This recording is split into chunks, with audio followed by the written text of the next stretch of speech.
Obbo Lammaa Magarsaa Riippaabilikii Demokiraatawaa Federaala Itiyoophiyaatti ministirii ittisaa falaasama ida'amuu fi walitti baquu paartilee irratti akka waliin galle har'a raadiyoo sagalee Ameerikaaf ibsanii jiru. Qabxii irratti mormii dhiyeessan innaa ibsan. Walumaa gala jalqabarraa kaasee waanan ittiin amanne ta'uu koommoo koree hojii raawwachiistuudhaafis hundaafuu bal'inaan ibseen jira. Walitti baquun paartii kanaa sirrii miti. Yoo sirriis ta'e yeroo isaa miti waan jedheetti amanuuf ejjennoodhuma kootiin kana ala of godheetaniin kanani jiru.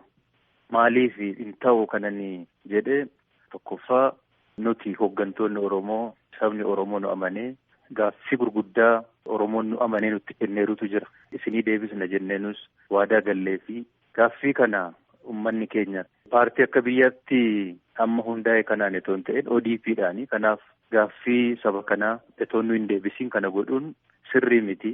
Waadaa nyaachuu ta'a. Kanaaf akka lakkaa'ee nutti kennetti nu deebisuutu nurra jiraataa kan jedhu.